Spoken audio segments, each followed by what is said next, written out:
What is on top of the deck? What is on top of the deck? Oh, it's Lightning Helix! Oh my god! Oh my god! Welcome to Hunt the Week. Hello everyone and welcome into the show. Welcome into the first chapter of this saga.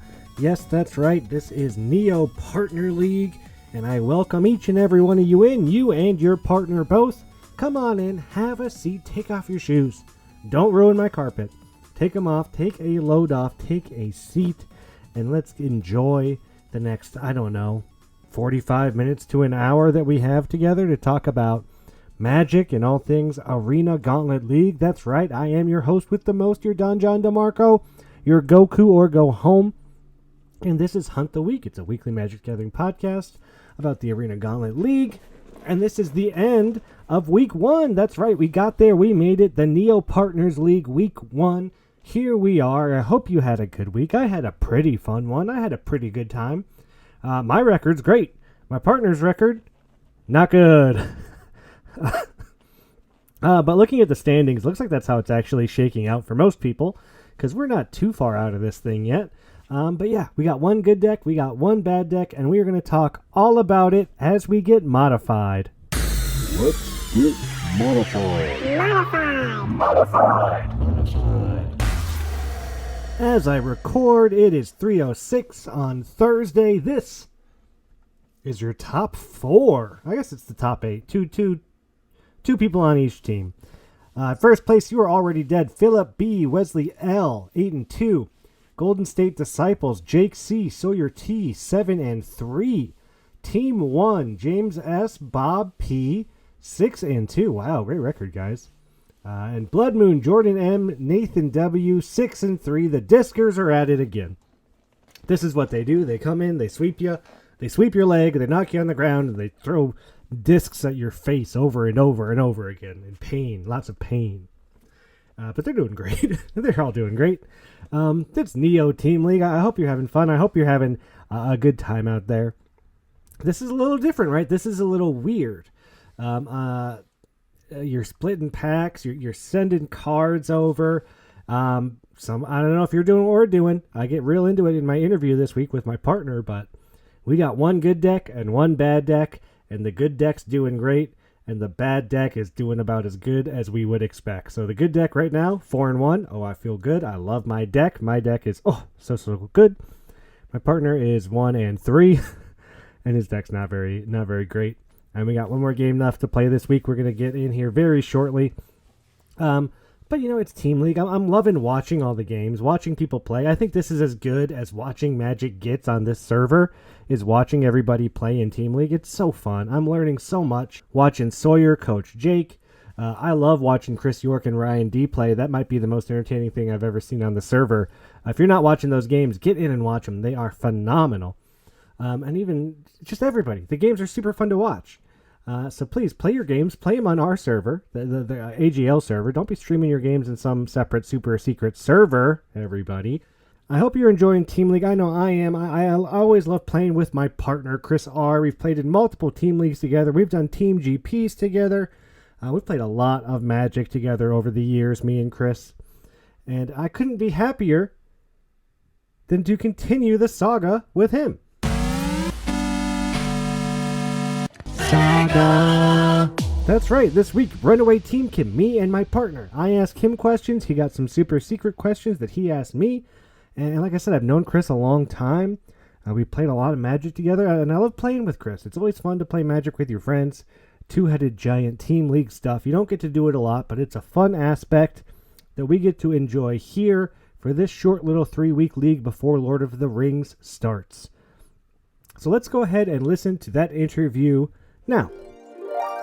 All right, everyone, join me as we continue the saga this week with none other than my real partner in the league, Chris R. Sinkwater. Welcome to the show, Chris. Thanks, John. Thanks for having me again. Hey, thanks for coming on. Thanks for being my partner again. Runaway Teamkin back at it, doing our thing. Yeah, we're fighting the good fight. Hopefully, we got a pretty good record right now, so we'll see how things are going. Yeah, we started strong, and I like to say we started we played the good deck first, so I think we got a strong record up first. Now we just gotta pull that other deck along and hope that we can continue the win streak, help keep it going. Yeah, that's the strategy we put out there and see if it works or not. Yeah, let's talk a little bit about our strategy because we did kind of have like a week 1 strategy, and whether or not we'll use that strategy in the week 2 and week 3 is kind of up in the air. But as like we're past week 1 now, I know we're playing Neo League. We're partners. We played in some partner leagues before, and we've played in some team events before, so we're no stranger to this kind of thing. But we got our pool, and our pool was not super exciting, is what I'll say. No like crazy rares, no big bombs, no like I don't even think we had a mythic in that thing. Yeah, I guess we didn't, did we? What a bummer. I didn't think about it like that. No, we did. Our rares weren't great. We basically have one great deck, one deck that's very very good, and one deck that is like really legit bad, like very bad. Yes, that is true. And we tried to split them, different ways, and tried to find like 2 medium decks, and like just didn't really work out. Like the synergies weren't there, and our plan was to have the good deck play first, play their 5 games first, and then that way if it got any losses, we can kind of push some cards to the weaker deck. Chris, how do you think that went for us? Yeah, I mean, I think it worked out. I don't think I'd redo the strategy. I think we tried to build the deck in a couple different ways, and we basically just have blue and black as our strongest colors, but they also synergize way much, really well together. And so, we built it in a bunch of different ways, and we just kept coming back to that. So we just figured, all right, this is kind of clearly the best deck. So with our Naya colors, we didn't even, by the time we started the playing with the blue black, we didn't really even have a deck to go with the other colors. We kind of had some potential builds, and then we pushed one card from your one loss, and that kind of put us into a different build, I think. So it worked okay, and now we're just gonna struggle with this pretty rough deck and see what we can do, but also help us with the I don't have to worry about channeling anything because you don't have any more games to play, so that's been a nice little bonus. We can't mess it up if you don't have to do it, right? Right. Although I feel like I'm missing out every time we win a game, and or every time you lose, I'm looking at your pack, I'm like, hey, I'll take that. I'm like, oh, it doesn't matter. I'll just get it at the end of the week when we combine our decks anyway. It's I'm losing out on a mechanic here, Chris. You are losing out on part of the fun of the deck, so I guess that's the tax you have to pay for having the good deck to pilot. Well, so I thought it would be fun here, live on the air, as we play Neo League. We've got 2 more games left to play, and I tried to do this with my brother in Partners League, and it didn't work out. But I'd like to throw up an LFM in the chat, and then if while we're recording, we get a bite, we got a game. We'll stop, we'll take a break, we'll play our game, we'll come back, we'll talk about the game. Could be a fun thing to do.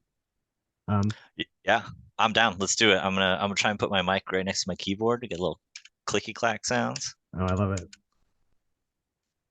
Let's see what we get.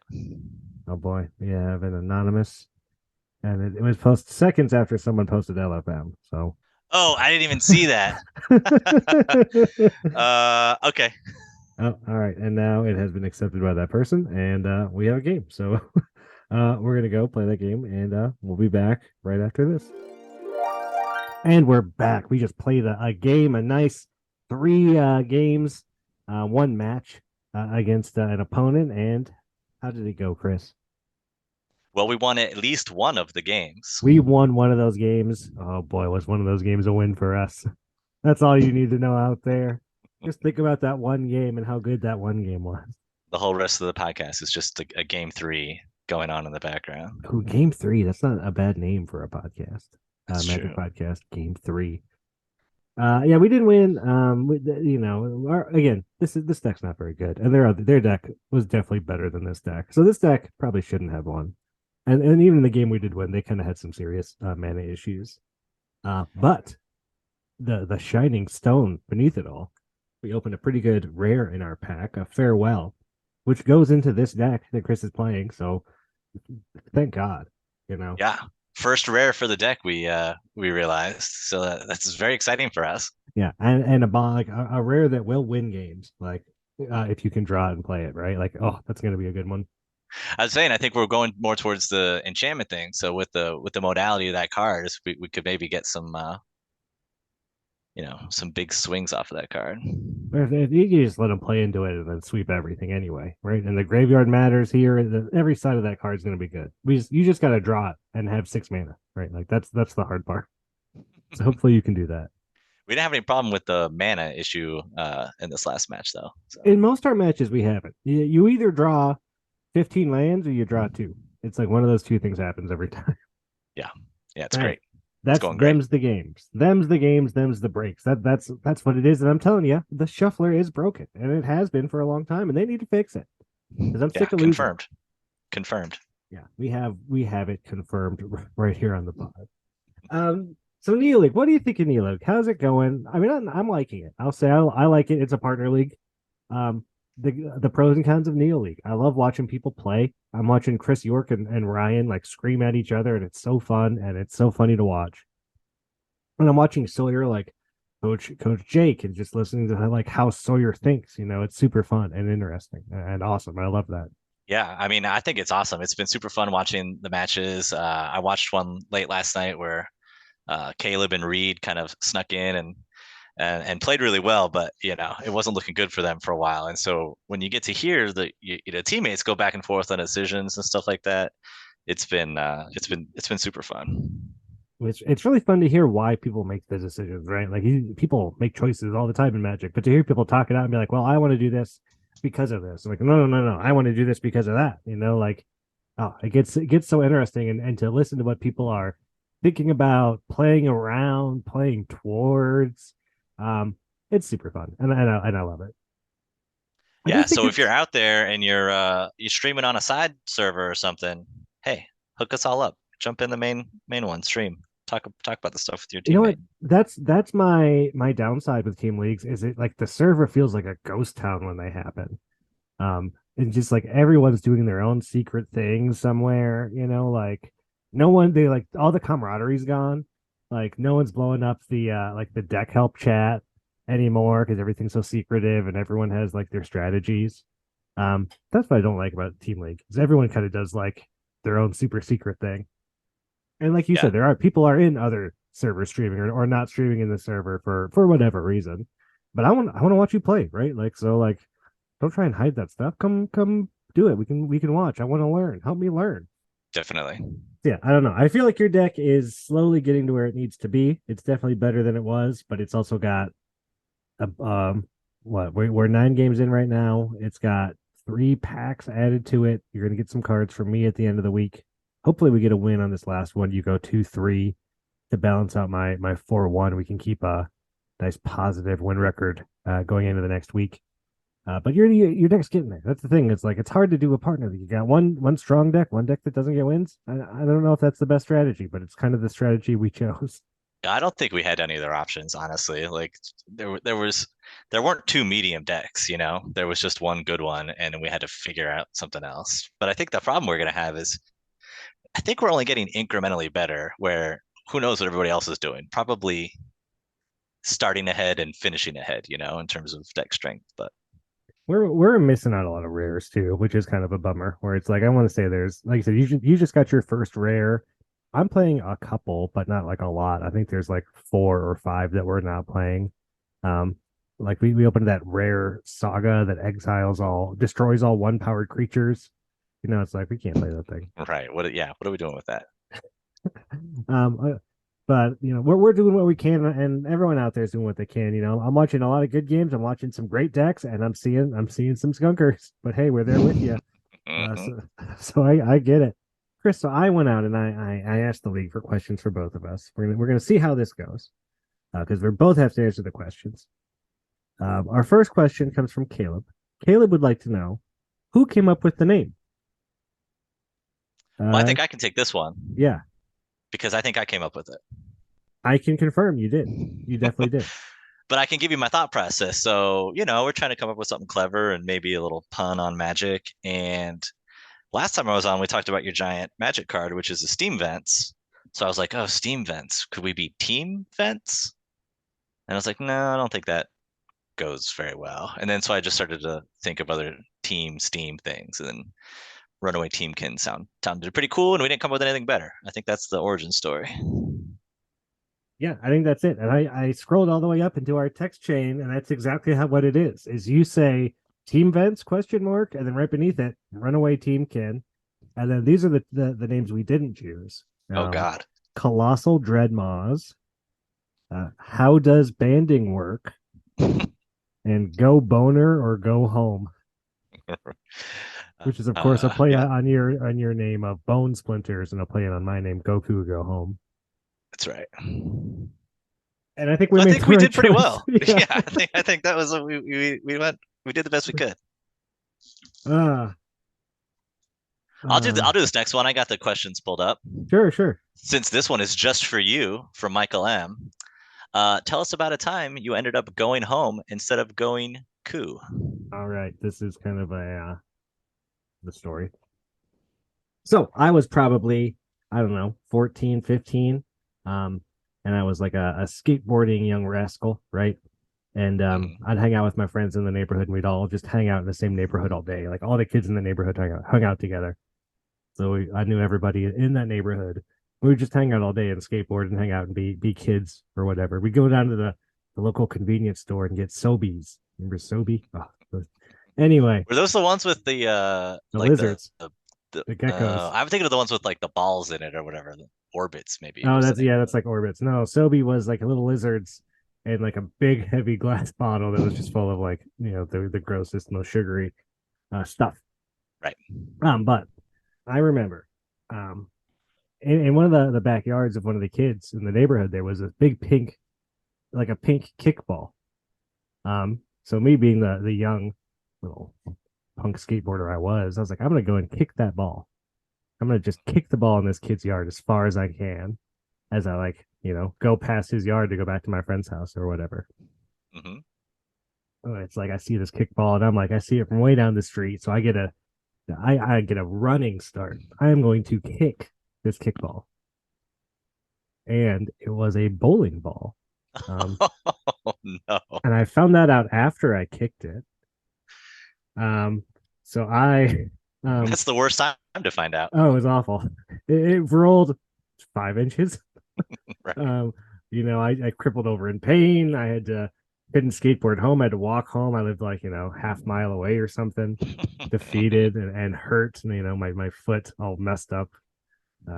Maybe broke a bone. I don't know. It's a foot. You break a foot bone, you don't do much. But it wasn't fun. And yeah, I went home real sad and never just randomly kicked a ball that I saw laying around ever again.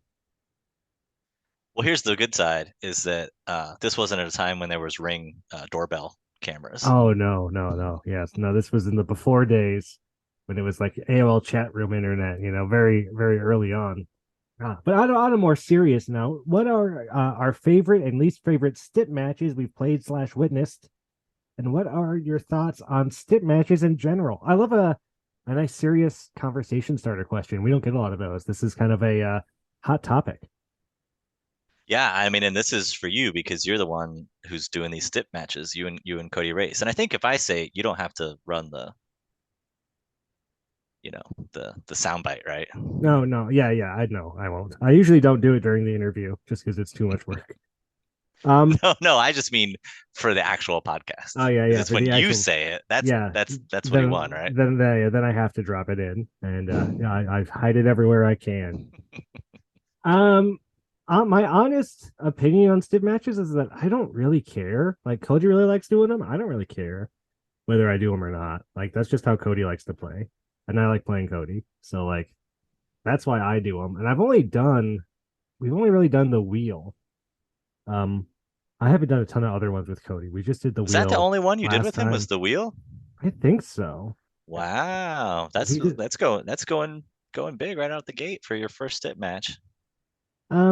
Yeah. Well, that's the thing is we normally play in week 1, and we were going to do stip matches this time too, but like we couldn't do it. Like I don't have any card. Like I can't sideboard into anything, and I don't want to add like 5 extra lands of each color to my deck because I don't have any. I can't play anything with them. Like all Cody's fun stipulation things. Like it just doesn't work in week 1. It works much better after like 3 or 4 weeks of a league. Yeah, and I don't think it's gonna work for the partner league so much, probably, right? You just Yeah, no, not really. Like I wanted to, but it just didn't make sense. yeah. I think they're fun though. Like I don't care if I play in them or not, but I think they are fun to watch, and it is fun to have like this different thing. Like it is fun to be like, oh, when Cody played the battles game where he had to whoever defeated 4 battles won instead of like typical Magic win rules. Like that was kind of fun and kind of cool to watch. Or like, oh, when he played Brawl with Miranda, like, oh, it's fun to watch a Brawl game. Like it's cool, it's fun, and it mixes it up, which I like. Yeah, I like it too. I like the mix up for sure. But then once you get into like they're breaking the rules of the tournament by doing it, and is this okay? And then it's like, I see both sides where it's like, they are kind of like not following the rules by doing it. So now I know Cody's worked on like a new wheel that only follows the rules of like the leagues of what we can and can't do. I think that takes away a little bit of the fun too at the same time.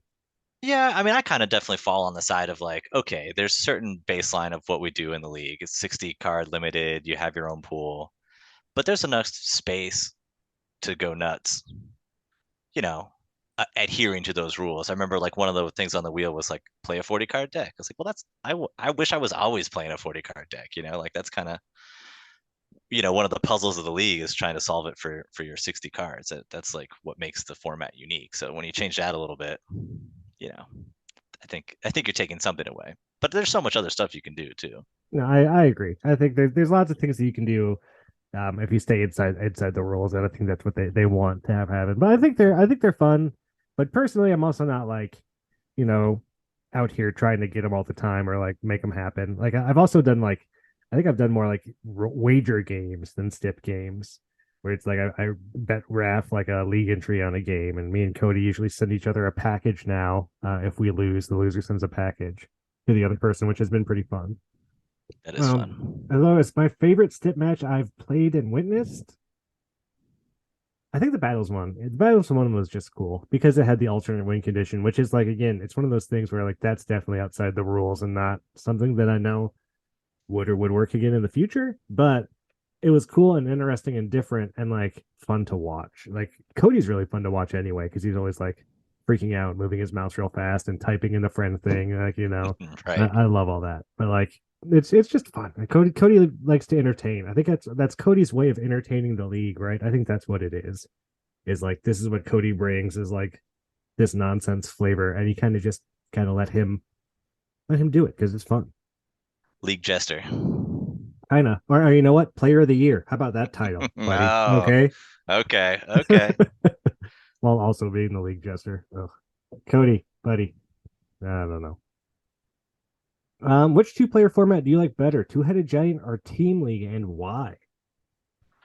I mean, so for me, the team league, we get to chat, we get to play, I'm having a good time with it. But really, it's because I've only ever played Two-Headed Giant once, I think. A Battle Bond event one time, which was super fun, but I think just based on personal experience, I have to lean towards Team League. What about you? What do you think? Oh, I'm gonna go Two-Headed Giant. I love Two-Headed Giant. I've played it a few. Two-Headed Giant is actually how I really got into Magic. When I first started playing, I downloaded Magic Online with this guy that I would play Magic with at work, and we would stay up late playing Two-Headed Giant, and he would play a control deck, and I would play like a Boros aggro deck, like Boros Reckoner and the deal 13 damage to everything card. It was really cool. You can play Two-Headed Giant on Magic Online? You used to be able to, yeah. Oh, I think they didn't know took that. it. They took it away. I don't think it's actually there anymore. Interesting. But it was super fun, and we would just queue up all night playing Two-Headed Giant, and that's kind of actually what really got me into Magic. Was like we would play that together after work, and it was like our bonding thing. But it was super fun. I like the team stuff a lot. That's really great too. But I prefer 3-person team, which is like a thing we've done before, and a thing that I hope that they do in the league at some point, because that's like what Team Magic is. Like they actually have Team Magic, and it's 3 people. So like I don't know. That's what I think of when I think of Team Magic is 3-person teams. And Yeah. when I think of 2 people, I think of Two-Headed Giant. Yeah, that's true. Yeah, I wish you did do a three person thing. I've pontificated a few times about trying to start up a side event for just team drafting, just three on three, and I haven't really gotten anything together. But I'll put it out in the airwaves if someone wants to do that. I think that'd be a super fun like side event thing. Just get some team drafts going. Oh yeah, team 3-person team. Oh, that's super fun. But it's hard to do online because like in normal 3-person, you all play at the same time, right next to each other, and that has its own like fun and chaoticness that and stress like that goes along with it. Of Well, like, but you can do the same thing in the Discord. Just all stream your matches in the same channel. You can kind of hop in and out whenever. yeah, actually that probably would work because you do have to like kind of stop paying attention to your game to do that, which is what it's kind of like in real life too. It's Yeah. yeah, that'd be real cool. Okay, so from Kevin I, if you could choose one past plane to return to in the future, which would you choose? Strixhaven, bring back hashtag bring back family leagues. This is gonna be boring, but that would be my answer too. I It's been really, too long, really too enjoy long Strixhaven. since we've had a family league, and I don't know. The last one was New Capenna. It's been like a year, right? It's been a while. Maybe not a It has year. been a while. Yeah. It's been a minute. Yeah, and I think if we're just talking like Magic playing, I still like Strixhaven, but really liked Eldraine too, and we're returning to that anyway, so that's pretty exciting. Yeah, the Eldraine's as far as like my favorite plane, like non-league plane, like story Magic Vorthos plane. Um, it's probably Eldraine or Innistrad. I love the horror theme of Innistrad. I love horror movies and scary stuff, so I like all that stuff a lot. But I love the artwork and like the fairy tale theme of Eldraine. So yeah, that'll be a really fun league. I hope they got a cool mechanic for that. I'm sure they do. I'm sure they do. Yeah, pressure's on league committee. Let's get a good one. But yeah, family leagues, bring them back. And Strixhaven, that was also just a set I liked a lot. I really like Strixhaven. Yeah, yeah, that was a good one. Yeah, and that was your rookie of the league campaign too. I've never done as good as I have in that league. It's all been downhill from there. Hey, start at the top. Emmett would like to know what topic do you two think you could argue about the longest? I got a good one for this. I don't know if You do have a good one. All right, you want to go first? I think we could argue about like best 90s pop punk ska bands for all like which ones were like the best for a long time. You know what? I was 100% gonna say the same thing. Yeah, because Yeah, that's the thing is like so you know my brother really well. You and my brother are really close. That's how we know each other. But yeah. me and you have a very similar taste in music. From of like 90s punk ska and growing up in that time and listening to that music. We know like the weird bands from like I don't know, but I feel like we both went to Warp tours and stuff, and we know a lot and have a lot of opinions on like the Mighty Mighty Boss Tones versus the hmm Hippos and which one was a better ska band. I don't know. hmm So who are you taking number one in that arena? Like, who do I think is the best ska band for the late 90s? Best or favorite? Like my favorite was always Real Big Fish. I Oh, love Real see, Big I Fish. thought you were gonna say Aquabats. I thought you were Oh, you know big. what? You're wrong. Yeah, I'm wrong. It is the Aquabats. I still listen to the Aquabats. The Aquabats, the Real Big Fish is what got me into ska, but the Aquabats were like my favorite ska band. So yeah, the Aquabats. You're right. So you know this better than I do. See, I guess we can't argue about it that And long. If you're I gonna if I say less than Jake. I know I that. yeah, it's 100% right. Yeah, I grew up in Florida and then I went to school at UF, and those guys are from Gainesville, so they would come by a lot, play a lot of shows in Gainesville, and yeah. I mean, I like them anyway, not just because of that, but once you add a little hometown hero flavor to it, that's who I'm going with. No, they're a great band. I cannot argue that. But I know that's something that me and you, if we just wanted to talk about it, we could talk about that for a long time. Yeah, I saw Lesson Jake not that long ago. They did like a boat cruise around in New York City when I was still living up there. And so you like get on a cruise, it would be like a punk show, and it just like went around the Statue of Liberty and like back to the dock. The That whole sounds thing was so just on cool. this cruise. Yeah, it's pretty That fun. sounds so cool. It's ridiculous. Our last question comes from Jeremy, who would like Well, to know. hold Oh, on. I think I wanted to go back to that one okay, because I was thinking about if we're talking purely Magic, okay. what do you think we would be arguing about? And I thought, based on how some of the games have started playing out, that we would be arguing about mulligan decisions. Uh, but then we don't seem to be arguing about that so much because I feel like we have different. Like I'm always looking for a reason to keep, and I feel like you're more comfortable. I'm a pretty aggressive mulliganer. Yeah. I'm mulligan pretty aggressive. If my hand like doesn't do anything till turn 3 or turn 4, or if I like if it's the hand's like, yeah, if I draw and I need to draw land, like it better have a good reason to keep that hand. I don't know. I don't like keeping risky hands. I don't like doing it. Yeah. Whereas I'm like, okay, I've got two lands and I've got a two drop, and then there's, a big pause before I can do anything else. Like just having a two drop that I can play, I'm like, all right, that is giving me two more draws to get out of this or something. I'm not going to have to discard, and I'll just convince myself to keep it. Yeah, no, I'll mulligan. I'll mulligan a lot. I don't get to keep a good 7 very often. That's the problem. That's yeah. Turns out that's the byline of the podcast has exists for a reason. Yeah, because the shuffler's broken. That's why it's there. But I think it's turned out to be our attacking and blocking decisions are the things that we're spending the most time on. So And it's those decisions are so tough, right? Like it's like it's a coin flip either way, depending on like what thing they have or don't have, or I don't know. or might have, Yeah, might have like do you beat yourself by playing around the thing because you overthink it? You go for it and then lose, or you lose because you don't go for it. Like those decisions are just so tough, and they're like so hard to look back on too and be like, well, yeah, if I wouldn't have done this thing, it's like yeah, but like doing the thing was like the right thing to do. So like, how do you know to not do the thing? Jeremy would like to know what streaming hijinks are we planning to compete with the entertainment value of comic duo Ryan D. The Slickness and Chris Y. York on Games. well, I mean, how are we supposed to compete with Yeah, that? that's you can't compete with that. No, we have no plans to be better at streaming our games. They are too. If you see them playing, please jump in and watch. It is the most fun I've had playing in this league is watching their games. Just such a hilarity of both of them, just like two polar magnets bouncing off each other. It's so good. Yeah, I mean, if you want me to try and cook or bake something while you're playing next week, we could try to work that Here's the out. thing: But I was gonna bake something, but I waited till you played your game, and then I baked my thing. yeah, well, that makes sense. That makes sense. I made cookies, and you know what? I did them in between games yesterday, not while you were playing, so I couldn't pay attention. So I'm that's sure just he one had a example reason. of what you could find in one of their streams. So check them out. Oh, and if you want to see two people argue over really anything, plays, the deck itself, like they're just so fun to watch bicker about like should I trade this? No, you don't trade this. You have to trade this. And I would never do that. Like, oh, it's so fun.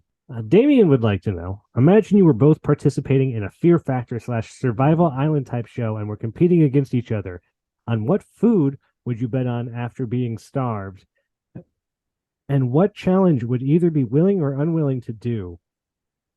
Who would backstab the other, and who would win if you were in the finale versus each other? Wow. Okay, so I can tell just by the way you read that question is that you're not a Survivor watcher. No, I've never seen. I mean, I guess I understand the premise of it, but no, I'm not a Survivor. Fear Factor. No, not a Yeah. watcher. Survivor, you vote someone off the island, it's a social game, and then at the end, the people you vote off have to choose a winner. Which I watch and I still like. I have a little group chat that we are all texting each other when they're on. I actually the Lord Tupperware from Lords of Limited does a Survivor podcast, which I also listen to, Oh and my they do gosh. a fantasy game with it that I administer for my friends that watch it. So we do fantasy Survivor too. That's so fun. Oh my gosh. It's pretty ridiculous, and if you watched one season and haven't watched it for 20 years, you can hop right back in. It's the same show. Uh, uh, but to sort of quickly answer this question, I would be terrible at Survivor because I'm a bad liar and I'm also really uncomfortable with lies. So I would just look awkward immediately when it's like trying to backstab somebody or whatever. So if you and I were playing together, I I would just bring you to the end, and if you had a better game than me, you would just win because I would feel too bad about doing it. So you'll never see me on Oh, the show because I'd be a terrible contestant, but it would be super fun to do. well, I'll tell you this. I'll eat anything almost. So give me that food. Give me that They weird don't food. even do those challenges anymore, but they used to do like eat the grossest thing possible, like the quickest, and um, or they'd have challenges where you'd have to like you would remove yourself from the chance of winning immunity to like eat a burger or something, and they don't really do that much anymore either. Give me a burger. Yeah. What if we did that? Whoever loses the next game has to buy the other person a burger. That's my favorite stip match. Yeah, I would play that. Get in on that. We're at the end of the questions we got in the Discord, but I have a secret weapon. I went around the Discord and I asked your brother, who we brought up on the show already, Nicholas P. He does play with us in team events, but I think that's probably if we see him again, it'll be for one of those. And he gave me some good ones. And I'm just going to choose a couple of them because he sent me a bunch. But the first one, because you usually ask everybody this, and I don't think you've been asked, what's your favorite Magic card? Ooh, this is a good one. It's Quicken. Does anyone know the card Quicken? This was the card that got me into Magic and like my play style, and this was the card I built my first deck around it. It's a single blue mana. It's an instant. It says draw a card, and then it says you may cast your next sorcery the card this turn as though it had flash. Which, if you remember, my backup mechanic was very similar. And that's just like I love cantrips. I love cheap spells and instants and doing things on my opponent's turn. I love like doing things you're not supposed to do, like being able to cast a sorcery at instant speed and like catching people off guard like that. And the first deck I ever built was like it was like that in Young Pyromancer and some big sorcery. Like I think it was like not Jeskai. What's American Control with like Supreme Verdict, instant speed, Quicken, and Supreme Verdict. Board wipe on the end of their turn. Oh, so it was. I don't know, but Quicken, yeah, I don't know why, but for some reason, Quicken has just always been like when I think of my favorite card, like I feel like that card just embodies everything that I wanted to do in Magic and like how I became the Magic player that I am. Like it all came from Quicken. Like Quicken was so cool. That's awesome. I don't think I've ever seen that card, but that sounds super sweet. And I think it's M14, which is I always talk about being like the first set I started playing in. So it's like that nostalgia of like that was me breaking M14 was like oh Quicken Young Pyromancer, so cool. Look at this. And then like if I'm talking like if I'm playing Cube or anything like Solemn Simulacrum, I will never pass a Solemn. It's too much value. Like any kind of like draw a card, do a thing card, and like, oh, it does a thing when it comes in, and it does a thing when it dies, and you can make it do. You can flicker it, you can bring it back from your graveyard, you can copy it, you can blah. It's like, oh, that stuff. I love that stuff. Yeah, and I know you love some Approach of the Second Sons too. Oh, upfront. Any weird you win the game mechanic that like actually is good.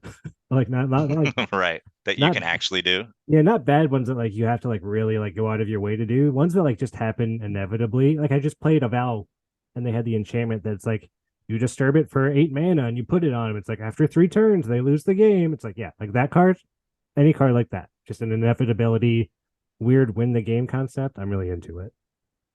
Yeah, I like it. I dig it. So some other questions we got. I'm going to combine a couple, but there was a minute, I think during the pandemic, where you were getting on and streaming a good bit. And one of the things that Nick and I would always comment on is you were really good about going through your plays, and like when you just get, have a really bad loss or something, you just know you're always even keeled. You never get tilted. So are we getting any streaming back? And how do you avoid getting tilted? No, probably not getting streaming back. I just don't have time. I play my Magic. I don't really even play Magic. That's not true. That's the thing. I played Magic all day today. It's not like I don't play Magic outside of the league. I don't know. I never got more than like you guys watching me. I never even had like strangers come in, and I don't know. I don't really just play Magic for myself. If I'm going to do that, I'll just sit around and like, I don't know. I don't have to worry about like trying to be entertaining. Like I can just play my Magic.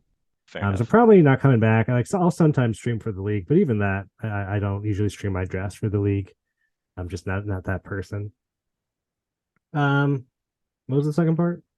Tilted. You never seem to get tilted. I mean, I definitely get tilted, but I feel like you play enough Magic and like you lose enough, and you lose in like the most ridiculous ways, or you win in ways you shouldn't win, and like.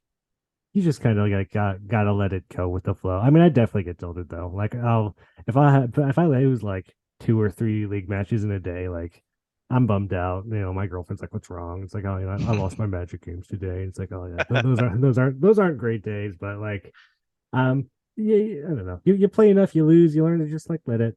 Things happen. You can't win all the time. Yeah. Yep, that's true. That's true. Okay, so here's something I didn't know about you. You apparently played competitive chess Oh, that's as a true. youth Yeah, and maybe won a state championship. Is that true? I was the state champion in the state of Michigan for fifth graders in fifth grade. I was the Look fifth at grade that. state champion. Yes.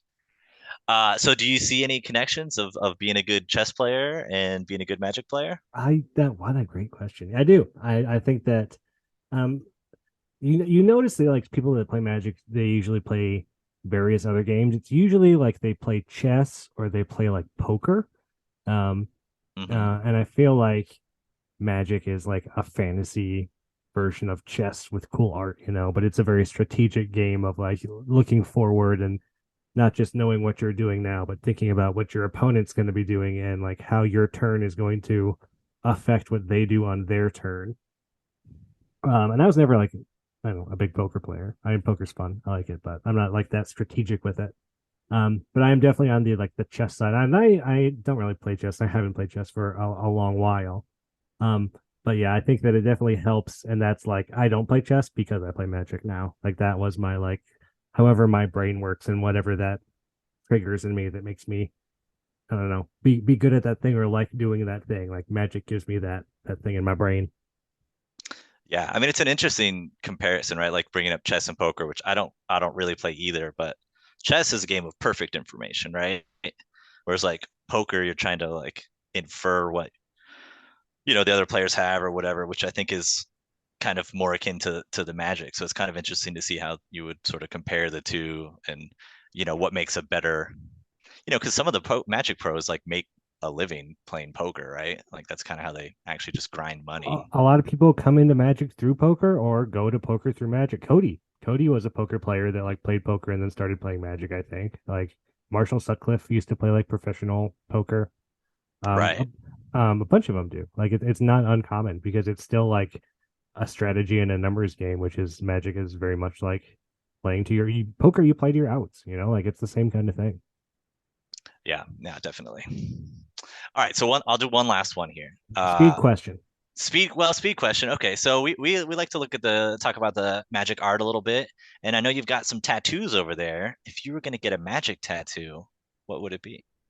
Oh, I don't know about this one. Okay, so if I was to get a Magic tattoo, and this is such a cop out answer, is I would probably just get a um when they did the secret layer, the tattoo secret layer, where they did like a bunch of magic art, but it shows it's a tattoo instead. Whichever one was the skull. Let me look it up real quick. Oh, I know what you're talking about. Yeah, those did look cool. Yeah, it would be like that one, or like maybe there's like an ink moth. It would be one of the tattoo ones they already did because it would be so hard to get like good magic art tattooed, and like I wouldn't want just like the Wooburg the colors. I don't think I would You be just into not that. get an island on you somewhere? Island mana No, symbol? island man, the skull, the steam vents to go with the vents. Hey, there you go. Pithing needle, probably the pithing needle. I like all these. The eternal witness is really cool, and the Blake Month Nexus. I think they would be all be really cool tattoos. That's probably what I would Yeah, I get. just pulled these up too. They are very cool. All right, Chris. Well, we have run out of time, and this chat's going to kick us out any second now. So before it does, I want to thank you for coming on the show and thank you for being my partner for another partner league, man. Yeah, yeah. Anytime, happy to come on the show, and let's hope we stay in the mix at the top there for the rest of the league. Let's win out. We win out from here. We're doing fine. Again, I love talking to Chris. Chris R. Sinkwater, such a cool guy. Me and Chris have so much in common outside of Magic, and I think he's a really great Magic player. And he's the one who brought me into the server. I wouldn't be here without him. This podcast wouldn't exist without him. A lot of what I am to everything. It all goes back to Chris. So I can't thank Chris enough for finding this thing and telling me about it. Because without it, I wouldn't be here. I'd be playing like Magic all day by myself in a dark room. We had the mega draft over the weekend. That's right, for Mom, your winner, Adam S. Wisma. Gonna try and get him and his partner, John R. Ged. Big fan of John. get them on the show next week and have a nice conversation with them. I've been playing in the last 2 Miranda's Mega Drafts. I've top 4'd both of them, so I really want that Player of the Year draft spot. I want to get a chance for Player of the Year because I think this is my only shot. I don't think I can do it with an actual league. Maybe based on like overall placements, but I doubt it. Highly doubt it. I've not been paying that much attention to it. I got to spike some weird off tournament to do it, but I'm trying. I am. And these Mega Drafts have been really fun. They're not going as late as I would have thought. And it's just, lots of great people on the server, real fun drafts. These have been just real fun. Again, get into them, play them, sign up for them.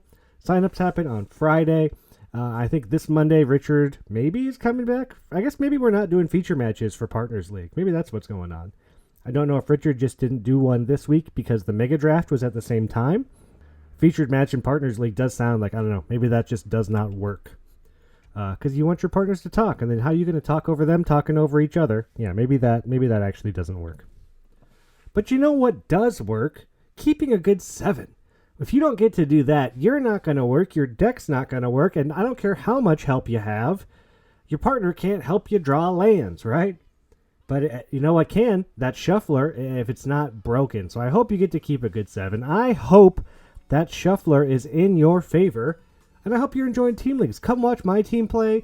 Go watch Chris York and Ryan play. Watch anybody play. Again, I'm entertained just watching these games. I could sit here and literally watch games for hours, and I have been. They're super fun to watch.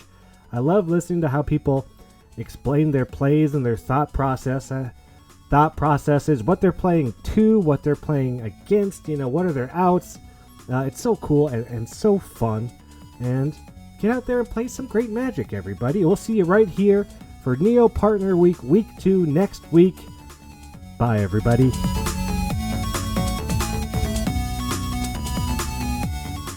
I'm just pulling up our questions here. All right. Just leave that long pause in there. Long pause. That's my cat's name. Oh, nice.